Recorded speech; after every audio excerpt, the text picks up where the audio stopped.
How would you describe the mood among Conservative MPs at this conference? Well, it's interesting. I must be on different WhatsApp groups to everybody else because I haven't had a single Tory MP tell me that things are doom and gloom.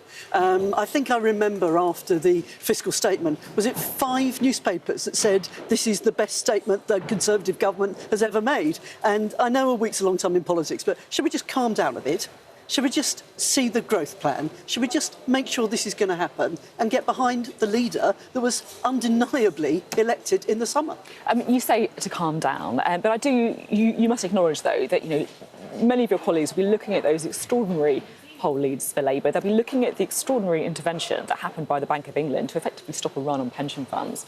You can see why they're a bit nervous, right? I can, except, of course, what is the real poll? The real poll are elections, and what happened on Thursday, 2 massive wins for the Conservatives up in Jake Berry's constituency.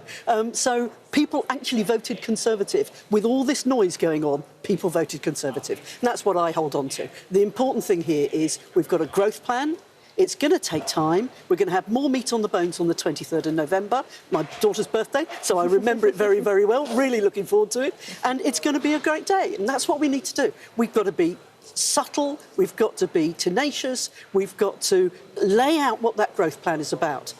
It's our duty to get our economy going again. It's our duty to make sure that inflation is sorted out. It's our duty to make sure that pensioners and other people have absolutely got a future that they know that they want to pass on to their grandchildren.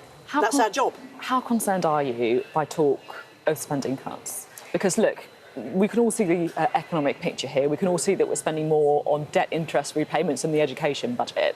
But it's been very clear from this government that tax rises are not the way they want to go. How do you think spending cuts are acceptable? Jake Berry is talking about trimming the fat. Or do you think that many of your constituents might be very worried about the idea to cuts to their public services? Well, you had Andy Street on just before me, and Andy and I are really old friends. I thought his answer to you on this question was really sensible. Any business looks at what they've got. Any business looks at not spending money on things that they don't need to spend money on. Any new Prime Minister will have new priorities. Any new Chancellor will have new priorities. And it's absolutely right that they look at the budgets. That doesn't mean cuts. It means where are we going to spend more on? That's the way we should be looking at this. According to Liz Truss this morning, she didn't consult with Cabinet on scrapping the 45p rate of additional tax on all of those earning above £150,000. She said it was Kwasi Kwarteng's decision. How much concern is there among your colleagues about that specific policy?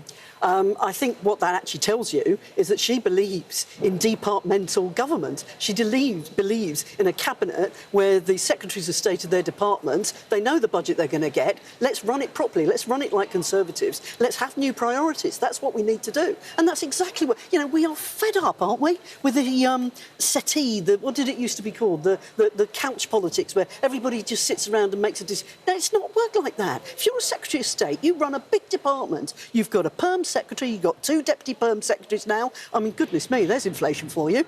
But that didn't used to happen. So why's that happened? Really weird. So take your orders from the PM and keep quiet. No, the Secretary of State runs their department with the priorities that are Conservative priorities. And that's incredibly important. OK, well, let's talk a little bit about what is happening among backbenchers. Jake Berry said that any Conservative MP who votes against the budget, so if you want to vote against abolishing the 45p rate of tax, that should be a confidence issue. You should lose the whip. Do you agree? I've been a whip twice.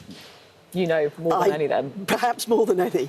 And, yeah, it's a vote of confidence. If it's a financial motion for the government, it's a vote of confidence, and that's all there is to it. But we shouldn't get bent out of shape over this. There's a really interesting interview with Laffer curve. So, I mean, I don't want to do an economics programme on you here, but this is where you have every single government that has ever reduced the top rate of tax in the first 2 years have increased the tax take. That's what all this is about. It's increasing the tax take so that we do have tax money to pay for the public services. You can't have public services unless you have tax.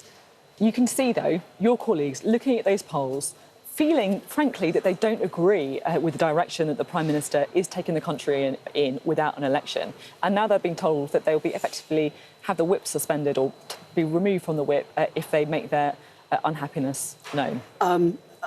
That's what the whips are for. You go and talk to your whip. That's exactly what the whips are for. But I urge my colleagues actually what happened last Thursday. We had elections, we won elections overwhelmingly. The Laffer curve proves that if you reduce the tax top rate, you earn more income tax for your government. And that means we can do much more with public services. And that's what I want to do. And that looks after everybody. That's the whole point. Reducing the tax to 19p for everybody is incredibly important. But if you reduce the 45, you get a bigger tax take for the government, and it means we can support public services where we need to.